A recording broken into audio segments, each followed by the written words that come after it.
what you see from your perspective is how your stories turn out. All my life, I was aware of racism. And in this situation, they killed a kid. They weren't there to help her. They weren't her friends. The Freedom Riders were not going to get through Alabama alive. And the Afro was, it was just an ideal place to work, making it up with their websites and other opportunities.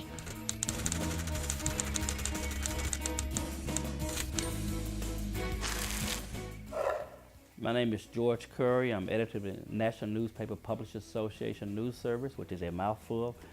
And I'm so glad to be here today with one of my owls.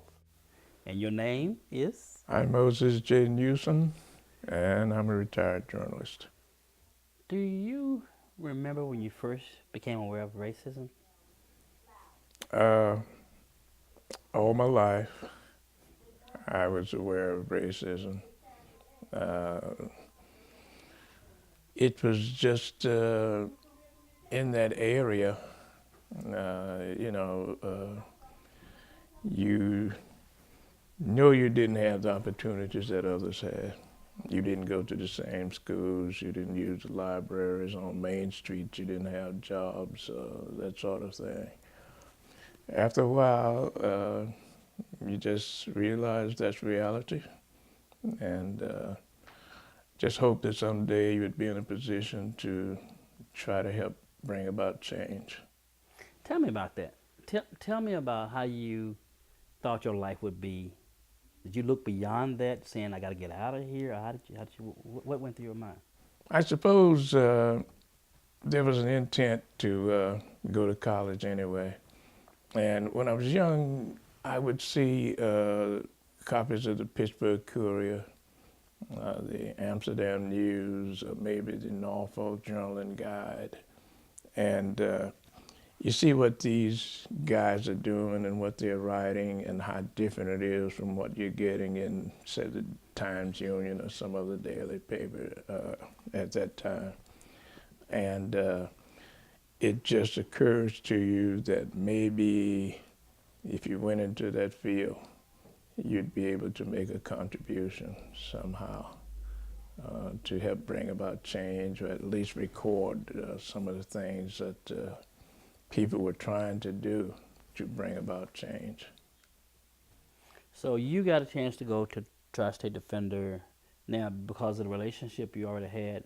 Well, we put in applications, you Okay. know. Mm-hmm. No, I didn't know L. Alex Wilson at all. Okay. My wife knew about him. Mm-hmm. I found out about him later, you know.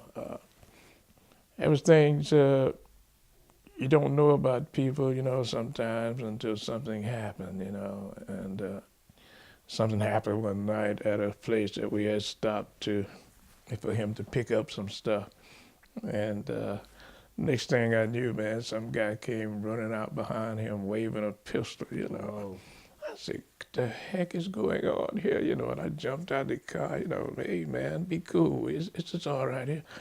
And that day down in Little Rock, when the mob attacked 4 of us, he wouldn't run. Man, he just walked along. They would climb on his back and they hit him with bricks, they kicked him in his stomach. They're just hurling all kind of insults and all kind of stuff, you know, you pulling out credentials and stuff hanging around their neck. That didn't mean anything to them, man. So before we got up to Park Avenue, which ran across the front of the school, someone up front yelled that they're in our school. You know, they got in. And boy, the mob went crazy, man. They started attacking us, you know, like we were something good to eat, man. And Jimmy Hicks and I took a few licks, man, but we got away as best we could. L.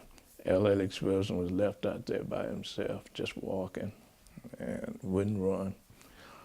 So he just walked along and took it, man. And it was a tough time out there.